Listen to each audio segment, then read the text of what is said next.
हार गई कोई बात नहीं। व्यक्ति जो आदमी लड़ेगा ही नहीं तो कौन जीतेगा कौन हारेगा। कि मेरी कोई व्यक्तिगत किसी से दुश्मनी नहीं है। कहा था कि ना मैं धपता ना मैं डरता। साल 2024 में विधानसभा और लोकसभा के चुनाव होने हैं, लेकिन उससे पहले जो अब चुनाव हो रहे हैं वो गांव की सरकार के हो रहे हैं। लगातार आपको बता दें पंचायत चुनाव चल रहे हैं, जिला परिषद चुनाव चल रहे हैं, कहीं तो गांव की सरकार इस समय चुनी जा रही है। तो कल ही पंचायत जो चुनाव हुए नमस्कार, आप मेरे साथ देखना शुरू कर चुके हैं कैथल न्यूज़ टीवी और मैं मोहित गुलाटी इस समय मौजूद हूँ कैथल में। यहाँ जो जेजेपी के जो युवा नेता हैं संदीप घड़ी, तो यही कार्यालय पर मेरे साथ मौजूद हैं जेजेपी नेता राजू डुलपाई। सबसे पहले तो आपका हमारे चैनल में बहुत बहुत स्वागत है। नमस्कार गुलाटी साहब, आपके जितने भी दर्शक हैं, व्यूवर्स हैं, फॉलोवर्स हैं, उन सबको मेरा हाथ जोड़ के नमस्कार। तो जेजेपी नेता राजू डुलपाई जी मौजूद हैं, हम इनसे सवाल जवाब भी शुरू कर लेते हैं। सबसे पहले राजू डुल जी, एक बातचीत है, चलो जेजेपी की स्थापना दिवस रैली है उसको हम बाद में लेंगे, वो विषय है वो बाद में लेंगे स्थापना दिवस का।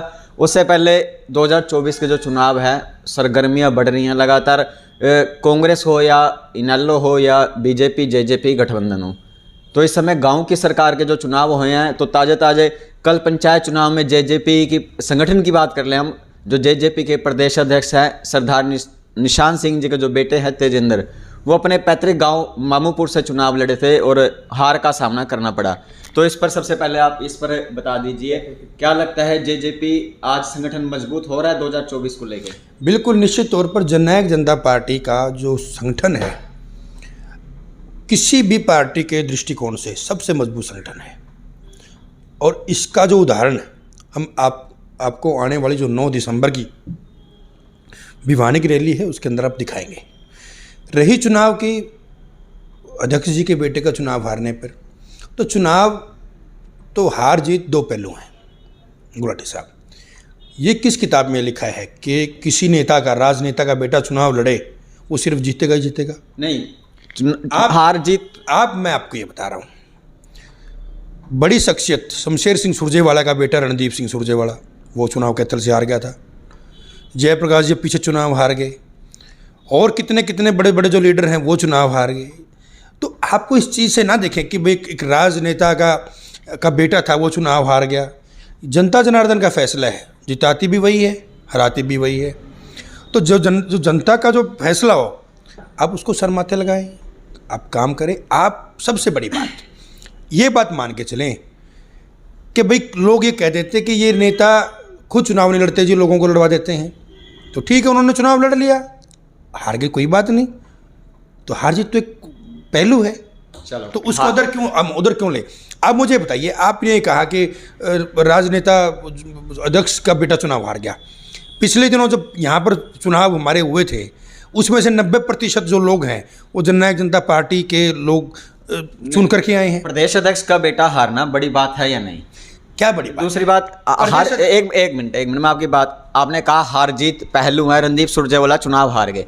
रणदीप सुरजेवाला अपोजिशन है, इस समय सत्ता में नहीं है, लेकिन जो सत्ता में बीजेपी जेजेपी गठबंधन है, गठबंधन की सरकार तो है इस समय, सरकार में रहते हुए सत्ता दल में बैठे हुए हैं इस समय, संगठन में इस समय गठबंधन दे रहे सरकार में है, लेकिन उसके बावजूद भी प्रदेश अध्यक्ष बेटे का हम सरकार के अंदर गठबंधन में थे, 3 उपचुनाव हुए, उसमें 2 हम हारे हैं, 1 जीते हैं। तो सरकार तो ठीक चली हुई है। तो ये माना जाए 2024 से चुनाव, गांव की स्थिति को देखकर अगर माना जाए भी 2024 में चुनाव होने हैं, कहीं ना कहीं लोग स्पष्ट कर रहे हैं, ये तो नहीं माना जाए भी गांव की स्थिति को देखते हुए। ये क्या बात होती है? ये कोई बात नहीं। जो चुनाव उस गांव में जो चुनाव जीता है वो भी तो निशान सिंह का परिवार से आदमी था। अच्छा, तो क्या फर्क पड़ता है इस बात से? नहीं, ये कोई फर्क नहीं पड़ता है। जो आदमी लड़ेगा ही नहीं तो कौन जीतेगा कौन हारेगा? घर बैठे तो सभी सरपंच है, घर बैठे सभी एमएलए हैं। चलो, जो आदमी मैदान में आएगा उसको जनता आशीर्वाद भी देगी, उसको चुनाव जितवाएगी भी, हरवाएगी भी। राजनीतिक व्यक्ति की ये खेती होती है, आप जनता के अंदर जाएं, लोगों के बीच में रहें, जनता आपको आशीर्वाद देती है, आप सर माथे लगाएं, नहीं देती हैं फिर भी सर माथे लगाएं, दोबारा फिर मेहनत करें। ये तो पॉसिबल नहीं है कि अगर वहाँ पर 3 व्यक्ति चुनाव लड़ रहे हैं तो तीनों को लोग जिता देंगे। पॉसिबल तो कहीं भी नहीं होता ना। तो फिर आप ये कोई मुद्दा चलो नहीं। ये भी छोड़ो, मुद्दा क्यों नहीं? मुद्दा तो है ना, सत्ता सरकार। ये मुद्दा इसलिए है क्योंकि मीडिया के पास मुद्दा है। अच्छा। चलाने के लिए है। और जो लोग हार जीत की तो हार जीत जो लोग विपक्ष के लोग हैं, जिनको ये होता है जिन लोगों को ये होता है कि भाई किस तरीके से ये लोग सत्ता से बाहर चले जाएं, उनके लिए ये हार जीत दवाई का काम करती है। नहीं, कहना चाहता है ना, जैसे जो जेजेपी संगठन है गांव स्तर पर मजबूत मान जाते हैं, क्योंकि गांव से उठी हुई पार्टी है। लोग कहते हैं कि गांव का संगठन ज्यादा मजबूत है जेजेपी में। अगर चलो मैं तो आपके माध्यम से बता रहा हूँ, मेरा अपना गांव बाणा, हाँ। उसमें हमारा एक वाल्मीकि समाज से राजकुमार वाल्मीकि, एक आम कार्यकर्ता जिसने मुझे लड्डुओं में तोला था, उस व्यक्ति को गांव के लोगों ने सर माथे पर बैठाकर, बहुत गरीब तबके से व्यक्ति था, जेजेपी का छोटा सा कार्यकर्ता, उसको गांव का सरपंच बना दिया। अब इस बात की किस तरीके से प्रेडिक्शन करेंगे? चलो आप और भी जीते होंगे कैंडिडेट, मैं ये नहीं कह रहा। चलो जेजेपी प्रदेश अध्यक्ष बेटे की बात छोड़ो, आप कह रहे हो जेजेपी कोटे से राज्य मंत्री हैं अनूप धानक जी उकलाना से, उनके घर के परिवार के जो सदस्य लड़ रहे थे, चाची लड़ रही थी और भी बहुत सदस्य लड़ रहे थे, सारे के सारे हार गए। अब आप इसको भी स्वीकार मत करो, आप कह रहे हो हार जीत का। चलो हार जीत तो लगनी है, चुनाव होने हैं, लेकिन गांव स्तर पर अगर कहा जाए तो गांव का संगठन मजबूत है जेजेपी का भी। 24 को चुनाव को लेकर पे पंचायत चुनाव पहले दुष्यंत चौटाला जी कह चुके हैं भी गांव में जो मजबूती चाहिए भी, जो हार रहे हैं चुनाव, तो कहीं ना कहीं आप इस स्थिति को, अगर आप इन दो चीज़ों को छोड़कर हम पूरे हरियाणा का आकलन करें, हाँ, तो हम अगर ये कहें कि 90% जो जननायक जनता पार्टी के सरपंच चुन करके आए हैं, आप उस बात पर क्यों नहीं आते? रोहतक जिले के अंदर हमारी पार्टी के जिला के अध्यक्ष जो भूपेंद्र सिंह हुड्डा के बिल्कुल गांव लगता है, जो पारिवारिक गांव है जहां पर भूपेंद्र हुड्डा के 99% वोट है, उस गांव से चुन करके आए हैं, जिसके अंदर सभी एक तरफ उनके खिलाफ खड़े हो गए थे। तो मोहित जी, जनता है, वो मंत्री को भी हराएगी, वो प्रधानमंत्री को भी हराती है, वो मुख्यमंत्री को भी हराती है, वही बनाती है। तो जनता का जो फैसला है, निश्चित तौर पर हाँ, अगर चुनाव आ रहे हैं तो उसको मंथन करना चाहिए कि कहाँ कमियाँ रही हैं। तो फिलहाल अब चुनाव की बात चल रही है, हार जीत की बात चल रही है, तो अगले सवाल की तरफ हम चल पड़ते हैं। 2019 में भी इनको भी पूंडरी हल्के से हार का सामना करना पड़ा।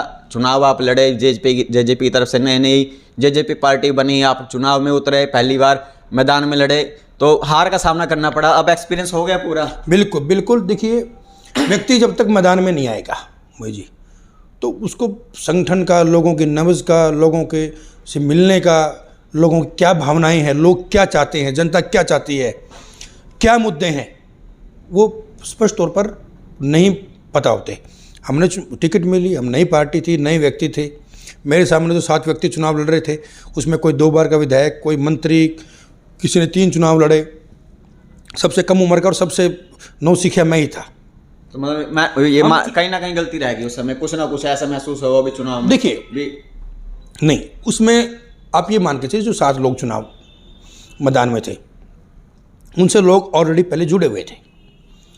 जो व्यक्ति किसी के साथ जुड़ा हो, उसको तोड़ना चुनाव के समय पर आकर बहुत मुश्किल होता है। समय कम था, लेकिन चुनाव के बाद, हारने के बाद, वो जो 7 लोग थे वो अपने घर बैठे हैं।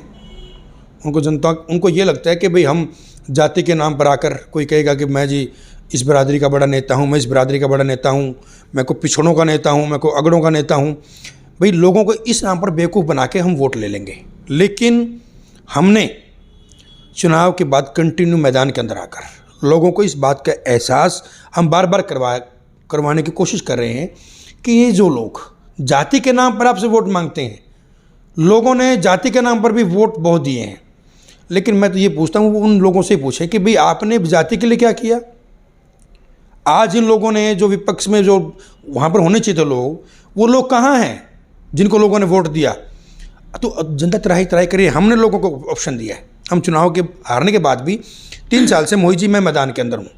कोई भी हम जनता दरबार में सिंगल आदमी हूँ जो रेस्ट हाउस के अंदर जनता दरबार लगाता है, लोगों की सुनता है, लोगों के साथ जाके चंडीगढ़ जाना पड़े। अब अभी आप देखिए, सरपंच चुन करके आए हैं मेरे हल्के के, मैं हर सरपंच को साथ लेकर दुष्यंत जी से मिलवा कर लाया हूँ, देवेंद्र बबली से मिलवा कर लेके आया हूँ, ताकि उन लोगों के अंदर एक मोटिवेशन आई। भाई गाँव के विकास के कार्य हैं, भाई आप दुष्यंत जी से ग्रांट लें, बबली जी से ग्रांट लें, आप लोगों का काम करवाएं, तो कहीं ना कहीं सरकार से उनको कनेक्टिविटी उनकी हो जाए। नहीं, जैसे जो पूंडरी हल्के के जो विधायक हैं रणधीर गोलन, तो सबको पता है उनके साथ संबंध आपके करेले के जूस की तरह काफ़ी मीठे संबंध है, सभी को पता है लगभग। मैं भी जानता हूं, आप बीच में कई बार विरोध भी करते रहते हैं, हालांकि कई चाहे स्टेज हो या पर्सनल लेवल पे आपने कई प्रेस कॉन्फ्रेंस करनी हो, लगातार उनके बीच के जो संबंध है आपके सभी मीडिया को पता है। तो जो भी मुद्दे हैं आप उनके खिलाफ उठाते हो, ये ना कई एक बार उठा दिया, 2 बार उठा दिया, फिर डाउन हो जाते हो, फिर बैठ जाते हैं, भी संबंध बने रहते हैं, ये कैसे? देखिए मैं तो शुरू से एक ही बात कहता आया हूँ कि मेरी कोई व्यक्तिगत किसी से दुश्मनी नहीं है। विधायक जी मैं उनका आदर करता हूँ, पर्सनली मैं उनकी रिस्पेक्ट करता हूँ, मेरे सामने है मैं भी उनका आदर करता हूँ। बात जब मुद्दों की है, अब मैं अगर मुद्दे नहीं उठाऊंगा, अगर वो कोई गलत काम करेंगे, अगर मैं उसको एक्सपोज नहीं करूंगा, तो फिर मैं भी जनता से धोखा कर रहा हूँ। तो कहाँ लगता है उनके काम में कमी, कहाँ लगी जो आप लगातार जितने भी हमने मुद्दे उठाए हैं वो सभी कमियां तो थी जो हमने जनता के सामने लेकर आए हैं। अच्छा काम करेंगे हम साथ देंगे, गलत काम करेंगे तो जनता के सामने लेकर आएंगे। अच्छा, जनता के दाल के सामने पेश करेंगे कि भाई आपने जिन लोगों को 40,000 वोट दिए वो आपके हकों के साथ इस तरह के खिलवाड़ कर रहे हैं।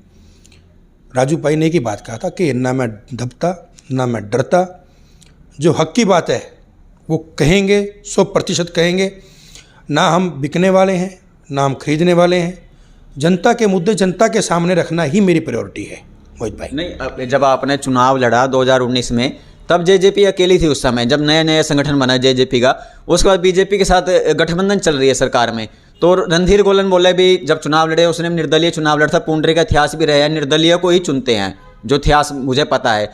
आपको क्या लगता है कि गठबंधन आपको टिकट देगा अगर चुनाव लड़े तो इकट्ठे? देखिए, ये गठबंधन जब चुनाव लड़ेगा तो वो खुद अपना वहाँ पर समीकरण बिठाएंगे, वो खुद अपने सर्वे करवाएंगे, वो देखेंगे कौन व्यक्ति मजबूत है। काम करते रहें, कर्म करते रहें। मैं जनता की सेवा कर रहा हूँ, मैं लोगों के बीच में हूँ, मैं जनता के सामने एक विकल्प पेश कर रहा हूँ। जब लोग अगर अपने मुंह से बोलेंगे कि राजू भाई ठीक है, तो गठबंधन क्यों नहीं टिकट देगा। अगर लोग ये कहेंगे कि ये ठीक नहीं जी दूसरा ठीक है, तो उसको टिकट दे देंगे, हम उनका साथ दे देंगे। अच्छा, तो हम तो अपना काम देखिए, अपना काम करते रहिए, फल परमात्मा के ऊपर छोड़ दीजिए। निश्चित तौर पर मेरी ये प्राथमिकता है कि हम युवा हैं, पढ़े लिखे हैं, हल्के के अंदर एक अलग मॉडल जो ये पुराना डरा है चला आ रहा है कि कभी किस बिरादरी से लोगों को बहकाकर वोट ले लेना, फिर उन लोगों को रोने लेके छोड़ देना, तो उन चीज़ों से हमें हल्के को बाहर निकालना है, युवा साथियों को आगे बढ़ाकर लेके जाना है। तो एक अलग चीज़, और उसके अंदर लगभग ये मान के चलिए हम 30 से 35% लोगों का जो मन है हम उसको बदलने में कामयाब भी हो रहे हैं। और आने वाले समय के अंदर 2 साल के अंदर, और अभी मैं दिसंबर के बाद जनवरी से मैं हर घर दस्तक एक हम कार्यक्रम शुरू करने वाले हैं, जिसके अंदर मैं हर घर तक जाऊंगा, हर माता, हर बहन, हर युवा साथी, हर हमारे बुजुर्ग से हम मिलकर आएंगे और लोगों को बताएंगे कि हमारे क्या विज़न है, हम 2024 के अंदर क्या करने वाले हैं और किस तरीके से हम हल्का होकर 2024 पे ही बात चल रही है लगातार। जब से जो इंटरव्यू शुरू हुआ है, बीजेपी अपना जेजेपी जो संगठन है वो 9 दिसंबर को अपना स्थापना दिवस मना रही है। 4 दिसंबर को दुष्यंत जी भी कैथल आ रहे हैं। क्या लगता है जो स्थापना दिवस मना रहे हैं कोविड के बाद भी, तो जब से संगठन बना है और अब स्थापना दिवस मना रहे हैं, कितनी मजबूत हुई है? अगर आंकलन अगर आप देखें तो लगता है स्थापना दिवस कैसे रहने वाला है इस बार का? देखिए, बिल्कुल मोहित जी, जब हमने जननायक जनता पार्टी गठन किया था पांडु पिंडारा के अंदर, एक विशाल रैली, वहाँ पर अपार समूह आया था, लोगों ने दुष्यंत जी को आशीर्वाद दिया था। उसके बाद सरकार आ गई, तो उसके बाद कोविड आ गया, रैली स्थगित करनी पड़ी, फिर किसान आंदोलन हुआ, तो थोड़ा सा विपरीत परिस्थितियों में रैली करी। लेकिन अब जननायक जनता पार्टी एक मात्र ऐसा संगठन है, दुष्यंत चौटाला, दिग्विजय चौटाला, अजय चौटाला जी, निशान सिंह जी, नैना जी, हमारे 5 नेता एक ऐसे पूरे हरियाणा के अंदर हैं जो निरंतर लोगों के बीच में हैं, लोगों की समस्याएं सुनते हैं, लोगों से जुड़ाव है, जो कंटिन्यू प्रोग्राम कर रहे हैं, कार्यक्रम कर रहे हैं, लोगों के बीच में जा रहे हैं। तो दोबारा फिर एक विपरीत परिस्थिति के बाद लोगों का जो विश्वास है माननीय दुष्यंत चौटाला के अंदर दोबारा से बढ़ता जा रहा है। और उसी विश्वास के बलबूते पर आप ये देखना कि 9 दिसंबर को भिवानी के अंदर रैली नहीं रेला होगा, और उसी के न्योते के लिए उप मुख्यमंत्री जी सुबह 11 बजे 4 तारीख को हिंदू स्कूल के अंदर न्योता देने के लिए जिला के कार्यकर्ताओं को आएंगे, पूरे हल्के के पूरे जिले के लोग वहाँ पर पहुँचेंगे और दुष्यंत जी को सुनेंगे, जो वो हमें आदेश देकर जाएंगे हम उनका पालन करेंगे। तो ट्रेलर माना जाए स्थापना दिवस की रैली को? बिल्कुल, 2024 की जो विधानसभा का चुनाव होने वाला है, तो वो एक ये बात मान के चलें कि लठ गाड़ देंगे भिवानी के अंदर। तो फिलहाल आप देख रहे हैं मेरे साथ इस समय मोहित गुलाटी।